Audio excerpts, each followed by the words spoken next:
All right, welcome back to Mr. P Helps with Algebra. This is Unit 4, Topic 2, Lesson 4. We are going to do another day of practicing converting standard form to vertex form, and we're actually going to do it vice versa as well. We're going to do vertex form back to standard form with a quick warm-up. So that's what I just said a second ago. We're going to change this, which is in vertex form, and change it into standard form.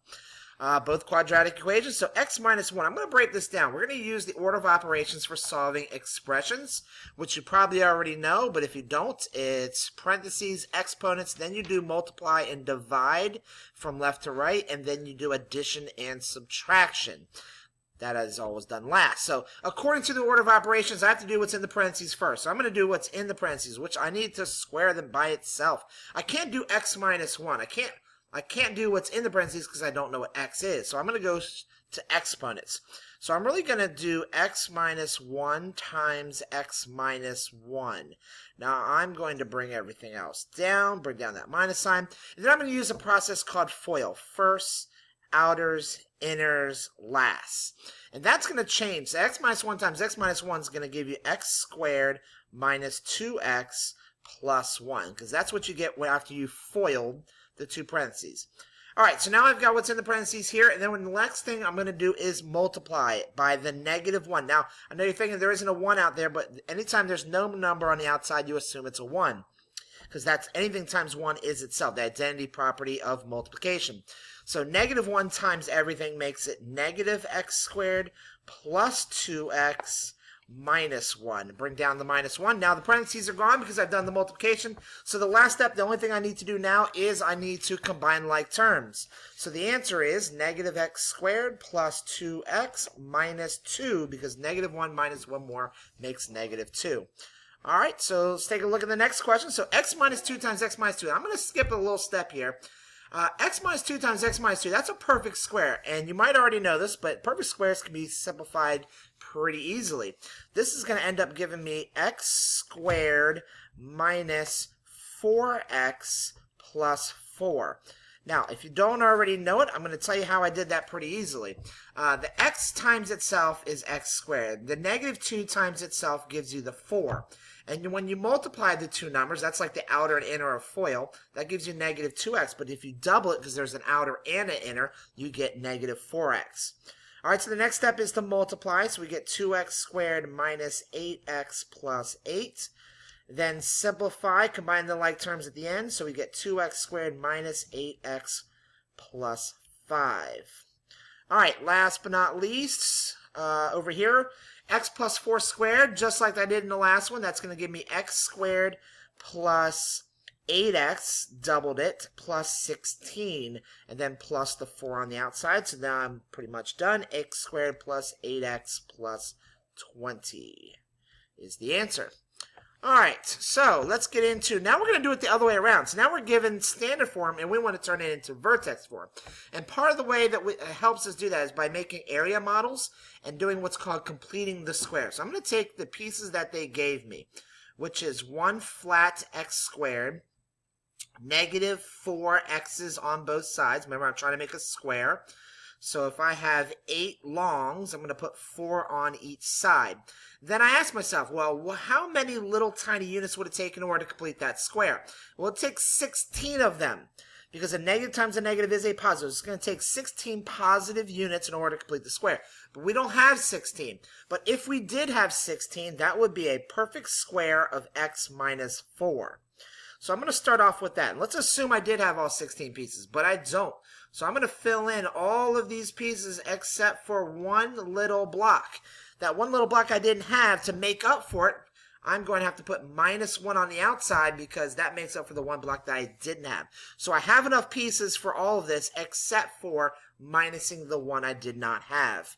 All right, same thing for this one. So this is going to be a x squared. I put negative 2 longs on both sides.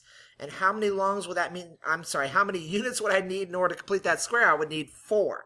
So this is a perfect square of x minus 2, x minus 1 minus 2.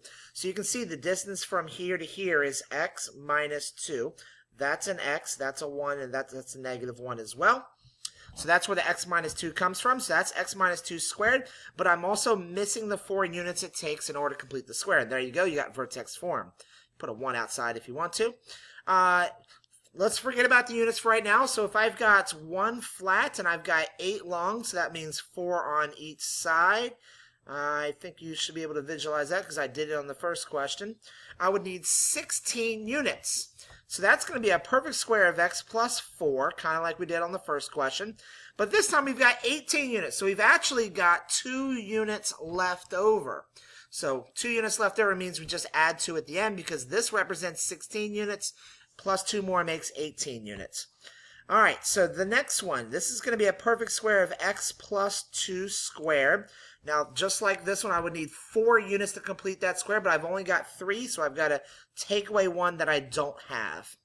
This is going to be a perfect square of x minus 1 squared, and that's going to need 1 unit to complete that square, but I've actually got 5, so that means it's going to be plus 4 on the outside. Now, if you need an area model to show that, that's going to be like this. That needs 1 unit in order to complete the square. But we've got 5, so that makes 4 left over at the end. All right, last one. So we've got an x minus 4 square. So we've got 4 longs on each side, kind of like this question up here. That means we need 16 units left over, but we've actually got 17, so that's 1 left over in the end. All right, convert the following quadratics from standard form to vertex form, then graph them. All right, so just like we did in the last step, so that would be an x minus 3 square. Negative 3 times negative 3 is 9, but I've only got 7 units, so that means it's minus 2. So that tells us the vertex is right 1, 2, 3, and down 2, because remember, h determines left or right, and it's always the opposite of what you would think. And k determines the up or down. In this case, it's down 2. And the a happened to be 1, of course, because the coefficient was 1, because there was no leading coefficient in front of the x squared. Sorry. All right. The next one's going to be an x plus 3 square. But I need 9 units, but I've only got 5, so that means it's going to be minus 4 that I didn't have. So that means it's going to be left 1, 2, 3, down 1, 2, 3, 4 is going to be the starting point. The next point's going to be 1 above because the a term was 1. And there's your parabola. 2 more to go. So this is going to be, all right, so we've got a negative here, leading coefficient. So the first thing I'm going to need to do is factor out that leading coefficient.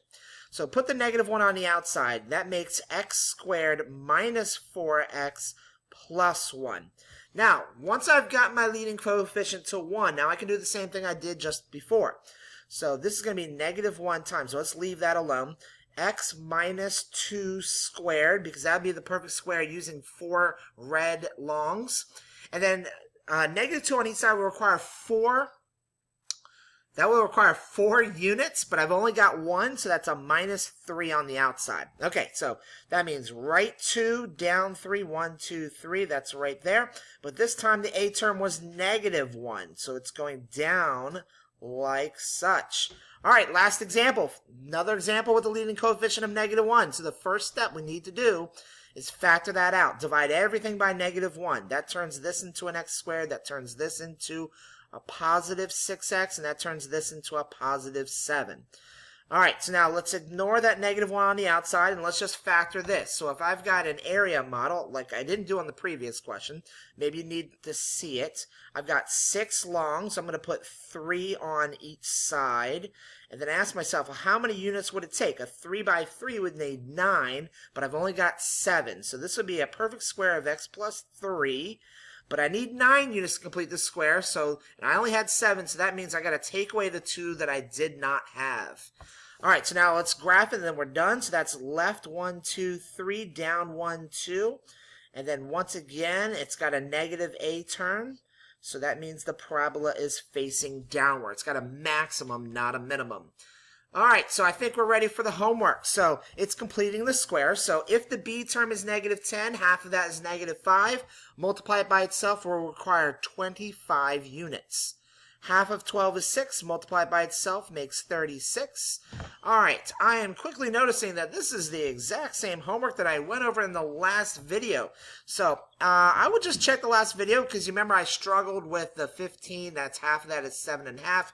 Multiply it by itself. I remember this one was the 1/16. So just go back to the last video, go to the end, and then you'll see the exact same answers.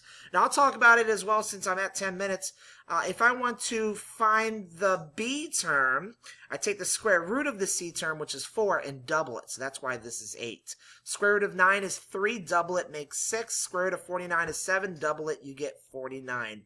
All right, thanks again for watching. Hope you learned a lot about changing standard to vertex form and vice versa. Have a great day.